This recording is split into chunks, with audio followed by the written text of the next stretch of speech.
appreciate the opportunity to address Bill 30 this morning. And again, I would, as I said during the debate on second reading, I'd like to thank the Honourable Minister for bringing this forward. Not wanting to sort of dwell too much on the previous amendment, but I would say that while we are always endeavouring to craft the best legislation we can in this House, I think sometimes we have to also apply the 80-20 rule. And that is that if you get it 80% right, to try to get that last 20% perfect is, sometimes, in fact, like Voltaire said, perfect can be the enemy of the good. Or, as another old philosopher said, it's better to have a diamond with a flaw than a perfect pebble. And so this may well be a flawed diamond, but I think we should proceed with the flawed diamond. But there is still one flaw that I'd like to get my jeweler's tools out to fix. So I do have an amendment. If the pages, we will pick it up, and I will wait until it's distributed before I read it into the record. But in prefacing my comments, Madam Chair, I do want to say that I think balance is something that I've talked about in this House before. And in speaking again, as I did in second reading, about my conversations with the Thorpe Recovery Centre, we talked a lot about the balance that's required. It is, I think, absolutely necessary that there be some regulation of counselling and addictions treatment services in our province.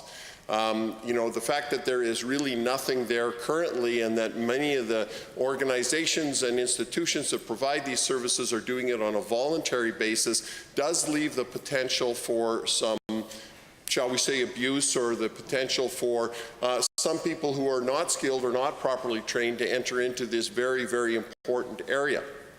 And certainly we know that the whole issue of addictions has been brought into greater focus in recent years as a result of the crisis within the opioid crisis.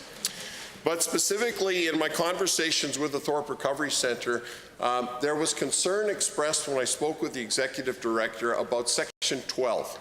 And just to reiterate, Section 12 deals with inspections of accredited facilities. Section 12.1 deals with inspections that occur as part of the, shall we say, general assurance of compliance with the Act. So I would call that a routine inspection, if you like.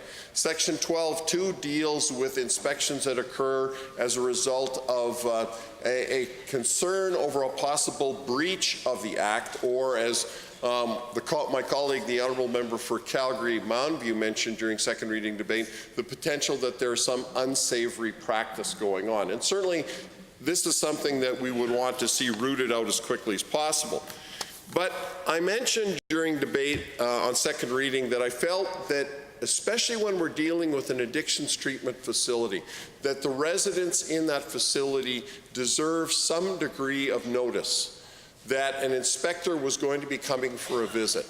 And the Health Minister justifiably asked me why, and why an addictions treatment facility should be any different from, say, a long-term care home or a group home, and that in fact the language in this bill was being lifted essentially word for word from the acts that govern those institutions.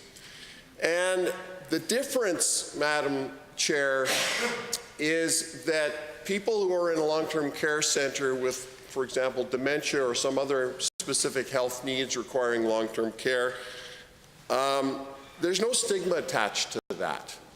There's no stigma attached, and in fact, in many long-term care centres, people come and go in visitation on a very regular basis.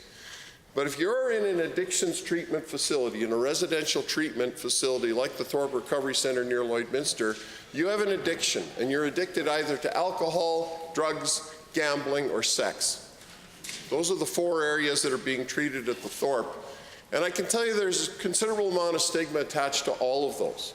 And the people who are receiving treatment for any of those addictions, I think they have a justifiable concern about their privacy.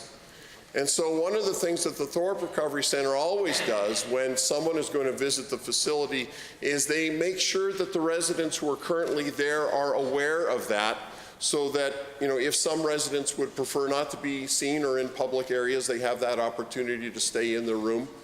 And, just so that people are aware. Now, there was some concern expressed that perhaps an institution that was doing some things that were against the regulations or against the law would hide something.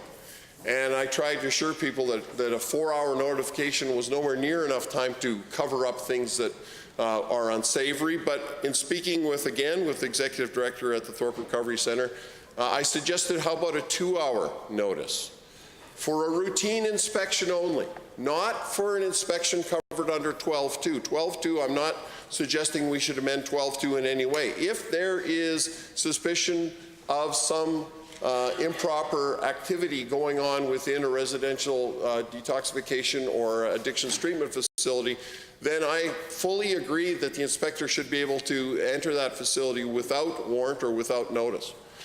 But in the case of a routine inspection visit, I think in those situations, I think that it is reasonable, given the sensitivity of addictions treatment and given the need for confidentiality, especially, I'm going to say, in a small community. I mean, again, it may be a little bit difficult for someone living in a larger centre to appreciate this, but when you're living in a smaller community and you walk into one of these facilities, the chances are pretty good that you will see somebody that you know. And they may not want to be seen by you. And so because of that, I'm going to introduce the amendment that has now been distributed. And Madam Chair, you have the original. I move that Bill 30, the Mental Health Services Protection Act, be amended in Section 12A in subsection 1 by adding subject to subsection 1.1 after at any reasonable time, and B by adding the following after subsection 1, 1.1. An inspector or a person authorized in writing by the inspector shall give at least 2 hours notice of the time and place of the inspection to the owner of the facility, location, premises, or place that will be subject of an inspection under subsection 1. So, Madam Chair, again, I stress that this is an inspection that is being done, again, a routine inspection that is being done to ensure compliance with the Act. And I know that the frequency of those inspections is going to be dealt with under regulation. You know, and there are different arguments as to how frequently that should occur. But I think this is a needed change that recognizes the unique nature of an addictions treatment facility and the unique nature of the need for the residents of those facilities to at least have the option of having noticed and not being in public areas or being seen. People guard their privacy. These institutions do not have a lot of visitor traffic. In fact, they have very little visitor traffic. And you know, again, I return to what I said in the debate on second reading. The Thorpe Recovery Centre has an outstanding 40-plus year track record of treating people with addictions.